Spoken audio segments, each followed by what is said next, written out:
As I already mentioned, assignments are worth 20% of your grade, projects are worth 30% of your grade, and tests are going to be worth 50% of your grade. And we walked through assignments, what that looks like, how you keep working through those problems until you hopefully get 100% on all of those lessons. One thing I did not mention that I'm going to right now is the due dates. So the lessons have due dates as you go along. June 12th is the first due date for the first chunk of lessons. And then June 26th is the next due date for that next chunk of lessons. July 10th, there's a couple of them that are due on July 10th. And then July 24th is the last day of class. So you'll see they're chunked out. And part of that has to do with the testing and how that's set up. But those are the different due dates, so make sure you're aware of those. I do want to point out, I know I'm scrolling up and down, that might be making you sick, but I do want to point out that the assignment due dates are different from the assessments, the tests and the projects. And there's a reason for that. So the assignments, the first chunk of assignments are due June 12th, like I said. We go over here under in D2L, under assignments. So if you click on assignments, you're going to come to this page and you're going to see your different projects. So there are 4 projects: functions in action, local linearity, numerical differentiation. It just sounds fun, doesn't it? Numerical differentiation rolls off the tongue. And drug metabolism. The first project is due on June 19th, not June 12th. There's a reason for that. The reason is that if you choose to wait till the very last minute to get all of your assignments done because of whatever's going on in your life, and it just happened that way, I wanted to give you time to learn the material before you did the project or the test. So the first project is due June 19th.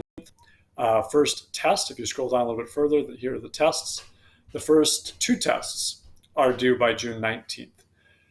And that's the way it's set up for all of these. The assignments are due a week before the test and the projects. The only exception to that is the last 2 tests are due June or July 24th, because that's the last day of the class. So everything is due, the last chunk of everything is due on July 24th, because that's the last day of the class. So I'm trying to space this out a little bit for you so that you have the opportunity to learn the material before you take the tests and the projects. It's not perfectly broken up, so you need to be aware of your own pacing. Somebody asked me earlier in a previous email already how much time they should expect to spend each week, and that really depends on your comfort level. Some of those assignments might take you 20 minutes. Some of them might take you an hour and a half. It depends on how you are at this and what background you have in math already. Same thing with the projects and the tests. It all depends on you. Based on previous student data, and that's all I can really go on for giving you an estimate. Based on previous student data, I would anticipate that you would need to spend 6 to 7 hours each week working on this class. It's very much a variable of you and how you are accustomed to this, but about 6 to 7 hours a week seems to be what previous students encountered with this. There are 8 weeks in the class, and there are 41 assignments, 4 projects, and 7 tests. If you were to do 6 to 7 things, 6 to 7 items a week, assignments, projects, tests, 6 to 7 things a week, that'd be it. That'd be the bare minimum. You'd finish right on time. If you did 6 items a week, you wouldn't quite finish. If you did 7 items a week, be a little bit ahead. So you should use your own planning and say at least 6 to 7 items, whether that's an assignment, a project, a test, every week is what you should be doing. You can work as fast as you want. You can't work as slow as you want, but you can work as fast as you want to get ahead. And that's completely up to you and your summer pacing. Be aware of those due dates, though. They're different from each other, so make sure you double check. June 19th, July 3rd, July 24th, June 19th, July 3rd, July 17th. There's a test here, July 24th. And that's different from the assignments, June 12th, June 26th, etc. Be aware of your own due dates. Ask questions if you're not sure. You'll notice all the projects there's two versions here. One's a PDF, one's a document, a Word document. It's the same project, so there's not two of each. It just depends on how you want to do it. I mentioned that earlier. If you want to do it on paper or by hand, which I think is easier, but that's just my opinion, print off PDF, you can either scan that and submit it that way, or if you have a camera that takes decent photos, that could be your phone or a digital camera, and you just take a picture of it and submit that, then that works too.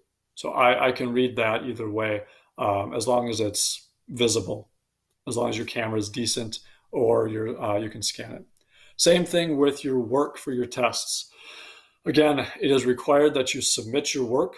Some of the problems won't have work to submit. It's choose the right graph.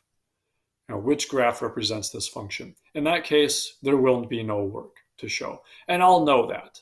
I'll be able to look at it and go, no, there was no work to show for this. If it says, find the second derivative of this particular function, then yeah, there's going to be some work that you need to do to find the second derivative of a sine function. You're going to have to do some work for that. So if you're not sure, write something down. Given the opportunity to write something down or write nothing down, write something down just in case. But you can always ask that question as well and email me to confirm. So that's where the tests are. That's where you can access that to submit your work. This is where you can access the projects. With the projects, email if you are unclear about the directions, if you're unclear about a problem, if you're trying a problem and you're getting stuck, take a picture of it, tell me what you're doing wrong or what you're not sure about, email it to me, and I will help you with those projects. So if you have questions about the projects, feel free to email me about those. I'm not just going to give you the answer, but I will certainly help you with the projects. Okay. I close it feels like I'm saying this way too much, but email me. Let me know. Don't just wait and say, well, I don't get it. Please contact me.